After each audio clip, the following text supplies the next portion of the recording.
who is it that you want to be more of? What is that energy that you want to be representing out to the world? Is it a leader? Is it calm? Is it excitement? Is it mystery? Is it learning?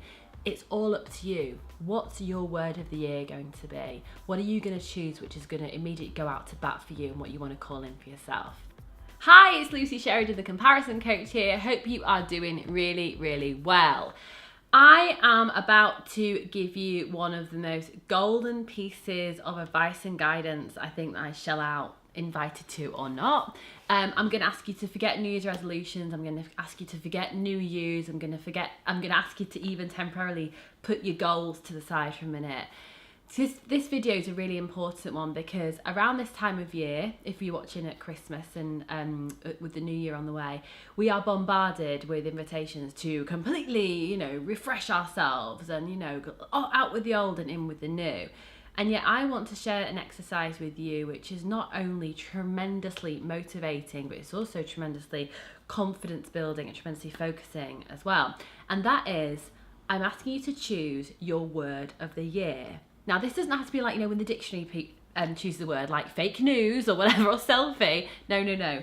This is a word that is going to act as an anchor and a compass point for you with every day that follows.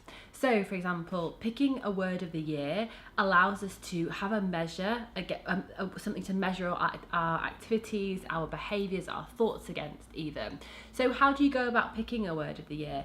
You go for that reach for point of the thing you want to feel or the thing you want to be connected with over the year. So, for example, a couple of the years ago, my word of the year was a bit boring. The word of the year was consolidation. Why? Because I'd had so much going on. I hadn't been able to consolidate or complete on things. So for me, that felt really sacred, felt really rich, felt really engaging for me. So consolidation was that word.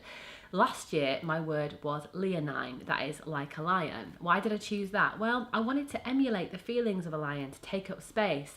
I know that a lion can play under the trees with its pals, but it can also go out to hunt as well and bring home for their family. So leonine was something that I really wanted to associate with. This year, the word of the year for me has been potent, and that has been a really great measure in terms of like my friendships, the work I do, the parties I go to, the lunch I have.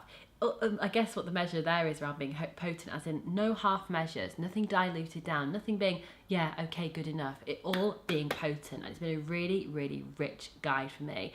I am still thinking about what my word of the year will be to guide me in the next 12 months that will come after this one. But I invite you now to start thinking about and then committing to what your word of the year can be. You don't have to wait till January the 1st for you to start living in that energy right now and knee skid into the new year, already wearing that word of the year with pride and measuring your decisions and your actions against that word of the year.